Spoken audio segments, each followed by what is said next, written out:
Welcome back, and of course, go Spurs go. So before the Spurs, a loss to the Celtics, head coach Greg Popovich held his normal pregame presser. He was asked about a number of topics, including this guy, former point guard Derek White. The Spurs drafted him in the first round back in 2017, trading him to Boston in February of 22.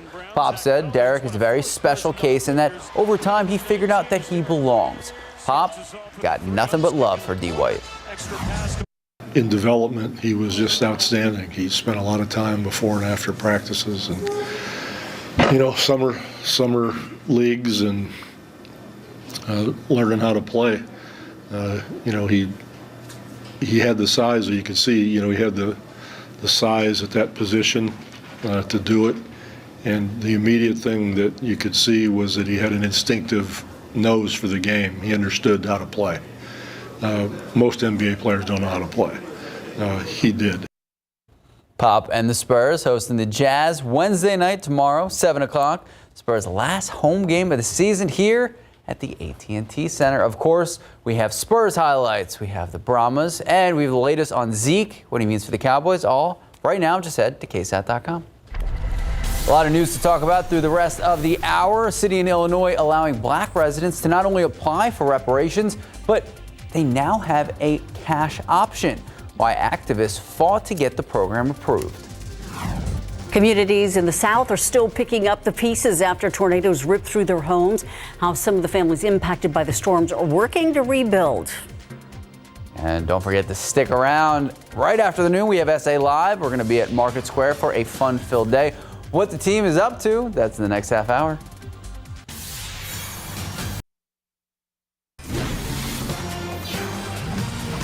We've got some new images showing just how deadly those tornadoes were that destroyed parts of Mississippi. ABC's Morgan Norwood reporting FEMA officials are now on the ground there as members of the small rural community come together. Days after the deadly and devastating tornadoes ripped through their neighborhood, families still sifting through what's left of their shredded homes, searching for anything they can salvage as they begin the painful and long road to rebuilding their lives. At least 7 tornadoes touching down in Mississippi over the weekend, one of the poorest states in the country. Donations don't rebuild all this. The town of Rolling Fork battered and bulldozed by a deadly EF4 tornado, packing 170-mile-per-hour winds, leaving the town in ruins. And this is a critical step in the recovery and relief process, especially for the few homes and businesses that are still standing and without power. We've got dozens of linemen from all over the state scrambling to get the lights back on. As the cleanup continues, we're learning more about the victims. The death toll now revised down to 21 lives lost in Mississippi. Neighbors of husband and wife Lonnie Pierce and Melissa Brown mourning the loss of their dear friends next door. He was a good man. And his wife was good. She was always at my house. I had a heart attack about a year and a half ago, and she was right there. Sonia Barnes, one of the few residents whose home is still standing, telling me she's grateful for that, but is heartbroken by the loss of her community. It done taken a lot of family, business. We have a lot of people that live here, may not even have insurance, and they don't have places to go. And 35% of the residents here in Sharkey County are at or below the poverty line, which of course makes recovery even more difficult. But look, FEMA is here. They're promising help every step of the way, including for those without insurance. I'm Morgan Norwood, ABC News, Rolling Fork, Mississippi. Take a look outside with live cam. If you have not ventured out, keep in mind it may look like yesterday, but it's a lot colder. Doesn't feel like it. Yeah, that front blew through, and boy did it blow through, because we got the really gusty winds along with it. The cooler air feels a little less spring-like out there with the temperatures holding in the mid-60s, and we've got the cloud cover too, although the clouds trying to thin out a little bit. And we're seeing a break as far as the rain goes. Some rain chances will kick back in a little bit later this afternoon. Now, there is some activity on radar, very, very light out near Lakey. We've noticed a few showers north of Crystal City, and another little patch of very, very light rain south of Kennedy. This stuff moving into Bandera County. You may see a few sprinkles, some light showers out of it there right around the city of Bandera and Medina. But other than that, There's not a whole lot to talk about rain-wise. Really, the wind gusts are the big story at this hour. Still gusting to 33 in San Antonio, and there's the big gust there, gusting to 46 in New Braunfels. These winds are strong out of the north. We've got gusts to 35 at Port SA. It's going to be blustery. It's going to be windy for several more hours. It's going to take until this evening for these winds to really die down. Outside, we've got mostly cloudy skies at 65. Dew point is at 35. And our KSAT 12-hour forecast, we'll take it up to about 70 later today. It's still staying windy. And then we'll add some rain showers back into the forecast as we head into this evening and tonight. Not big chances, but some chances nonetheless. And we've got a few more chances on the way in the extended forecast, too. We'll take another glance at that 7-day coming up here in just a few minutes. Thank you, Justin. A history-making program awarding reparations to qualified black residents in a city in Illinois. At first, the program was only for mortgage assistance and renovations. That's now changed to include a cash payment option.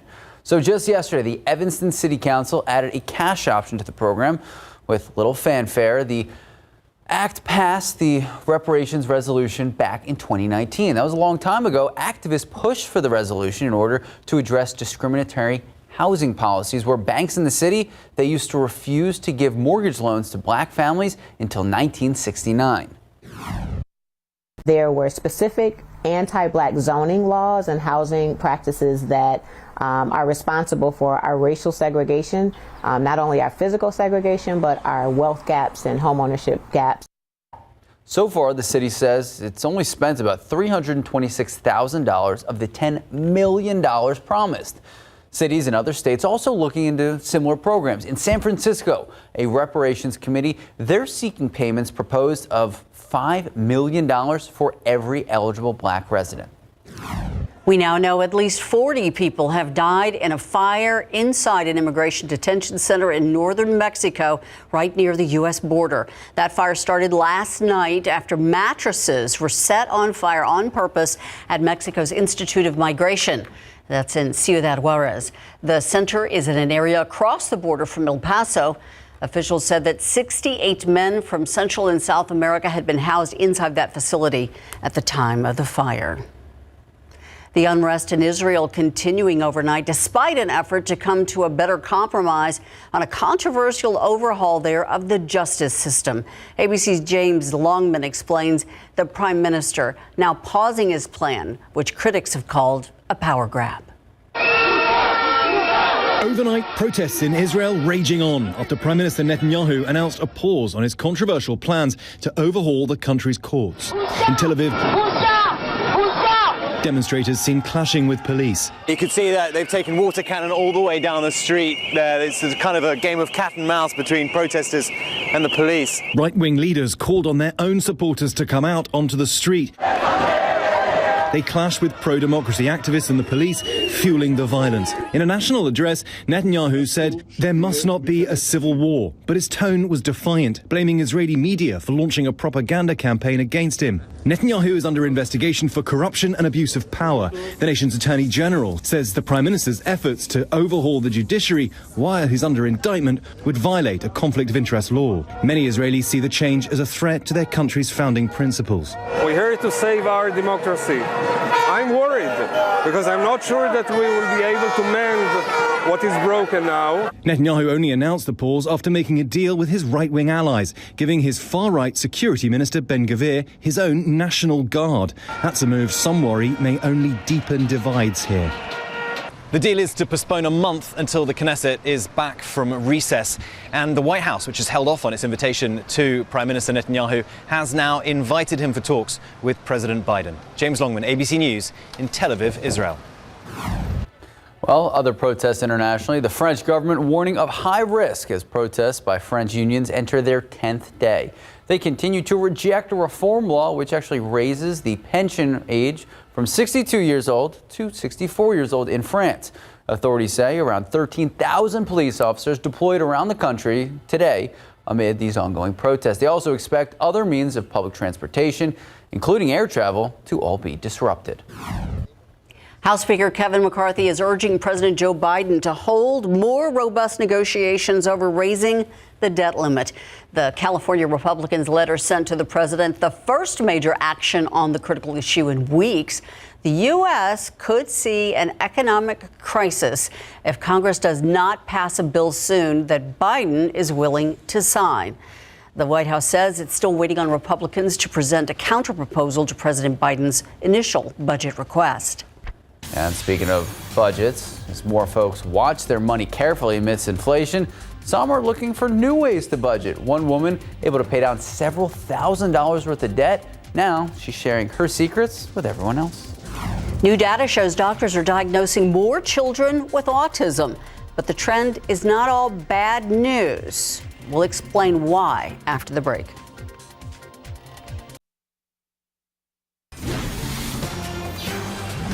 The rate of children diagnosed with autism in the U.S. has been rising steadily since 2000. And there's new data from the Centers for Disease Control and Prevention that shows it continues to be the case today. CNN's Mandy Gaither has a look at the latest numbers and why some of this data actually shows we're moving in the right direction when it comes to diagnoses.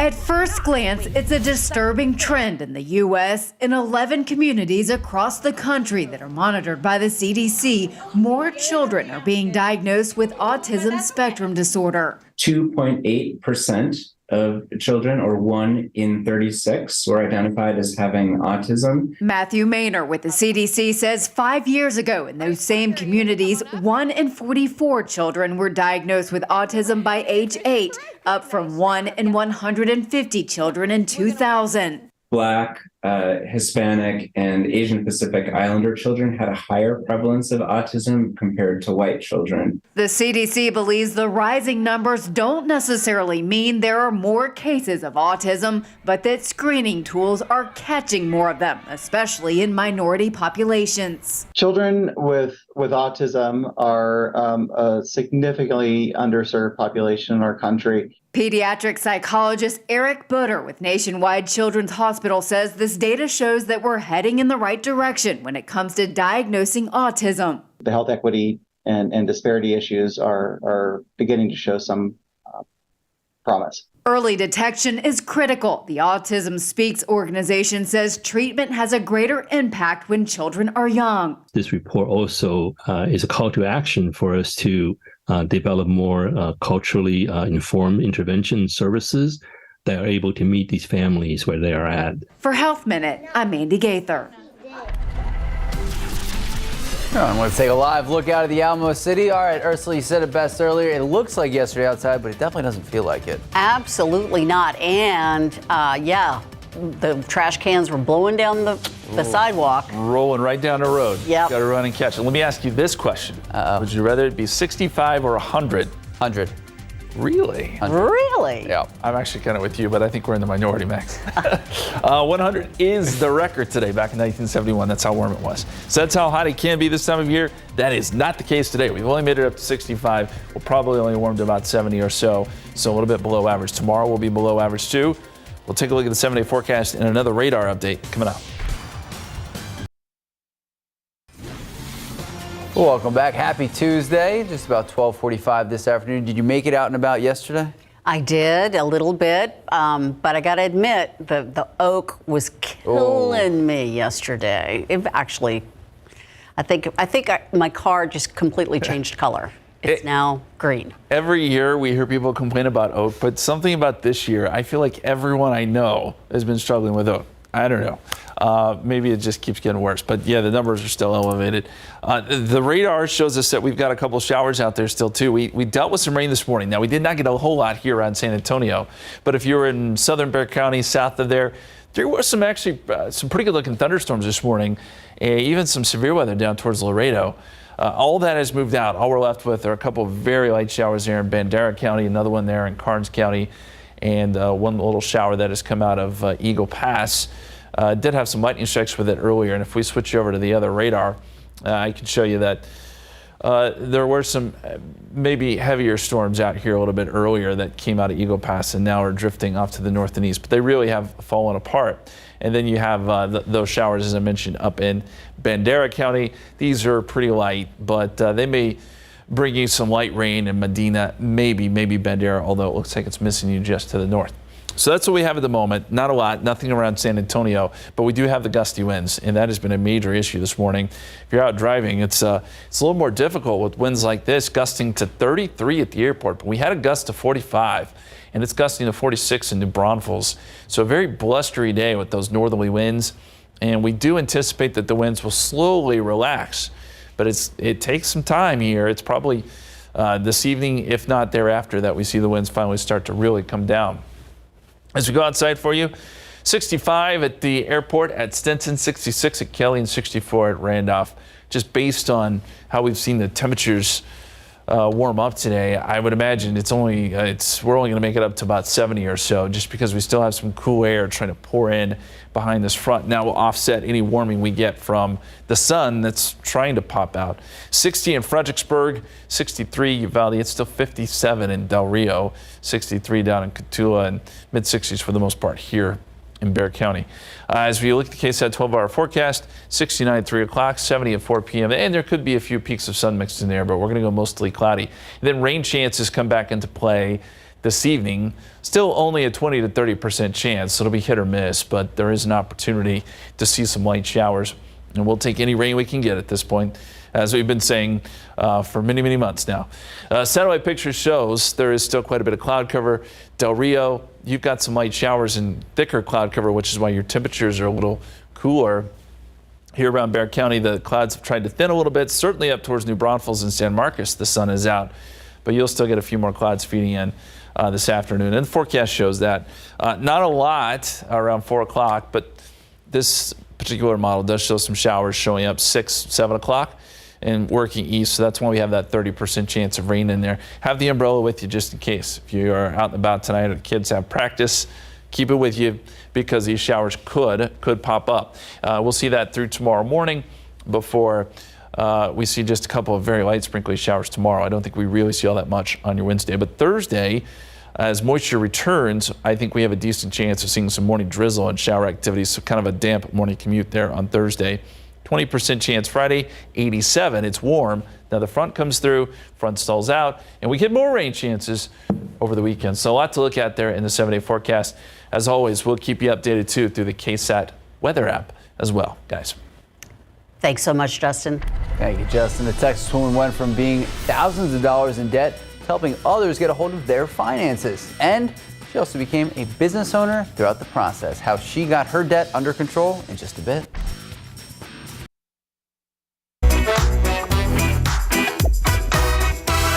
Hello everyone, this is your daily news briefing from Cheddar News. Chipotle is set to pay $240,000 to former employees of an Augusta, Maine location that tried to unionize. Now, this is all part of a settlement for closing that restaurant. Chipotle has denied any wrongdoing. Employees at that store filed a petition to unionize under Chipotle United in late June. Meanwhile, a group of high-profile figures, including Prince Harry and Sir Elton John, are suing Associated Newspapers Limited, this for alleged illegal information gathering. That group accusing the publisher of hiring private investigators to plant listening devices in homes and cars, all to record private calls. And in a study published in the Journal of Natural Geoscience, scientists analyzed the first lunar samples taken back to Earth since the 1970s. Now, in studying those samples, they found tiny glass beads that were filled with a substantial amount of water. And that report suggests that water could be used by future explorers. And that's your Cheddar News Update. I'm Baker Machado coming to you from Cheddar Studios in New York City. More Americans are booking trips this year, and the U.S. Travel Association says airports are overwhelmed with all the demand. Officials at Miami International Airport telling flyers to arrive not 1, not 2, but 3 hours before their domestic flights. The usual guidance is 2. Still, experts say some potential flyers are avoiding the skies altogether. They're concerned about safety after a series of close calls on runways. Last year's meltdowns from weather and failing technology also fresh in everybody's minds. According to figures from the Transportation Security Administration, travel this March is about 3% slower than 2019. Now to a side hustle that turned into a living for one woman. Her popular cash stuffing videos on TikTok turned into a lucrative full-time job. ABC's Rhiannon Alley has more about her rise to fame that could actually save you money. What are 1,500 slips used for.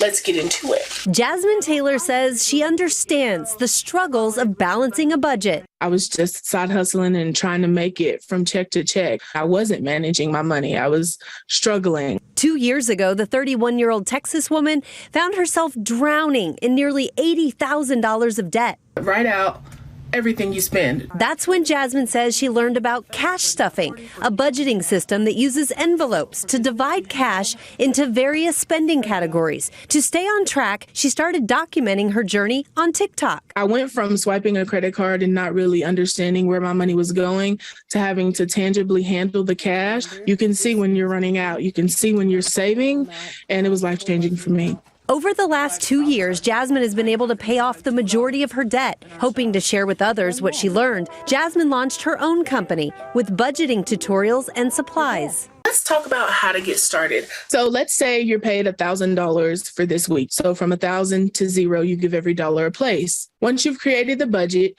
you then go back, pull out your cash from the bank, and you stuff the allotted amounts into the envelopes. Last year, Jasmine says her business pulled in over $800,000. This coming year, she's projecting up to $1 million in revenue. Some experts say cash stuffing can help you be more intentional about your money. Spending on a whim is so easy to do. Maybe it's getting coffee while you're out, grabbing lunch, and just spending while you go and not actually being intentional with your spending. You end up spending so much money that you don't mean to. And there's something powerful about telling your money what to do, which again is a budget, and cash stuffing goes right along with it. Rhiannon Alley, ABC News, New York. That is so helpful and so fun. You know what else is fun? In every regard, yes. Yeah. You know what else is fun? What? Our folks at SA Live. They're the best. Oh, thank you. Yes, I was just thinking about my yard, and I did cut it the other day, and I like to have a green lawn, but then you get these things in the way, all the weeds in there. Yes. And Liz Campanella from Uprooted Garden is here, and okay, I mean, we all know weeds can be pesky, but what exactly are they? Honestly, a weed is anything that's growing where you don't want it. So honestly, in my garden, I had cilantro go to seed, and it's popping up everywhere, so that's a weed to me. Okay, now, they're not necessarily bad. She's going to tell us about some good things that you can do with all of these weeds. Yeah, you know, honestly, they're sometimes the first food for bees and butterflies as pollinators that need food when it's still a little chilly in February going into March.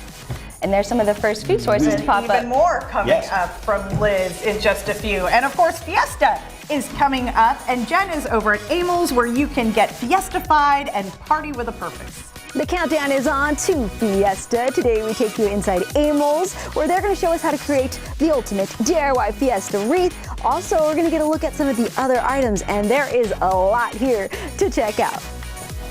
And need something to sip on for Fiesta? We've got sippets here. They've got the perfect Fiesta-themed drink to go. And great seafood dishes for, yes, and for that, and for Lent, and a whole lot more coming up on SA Live.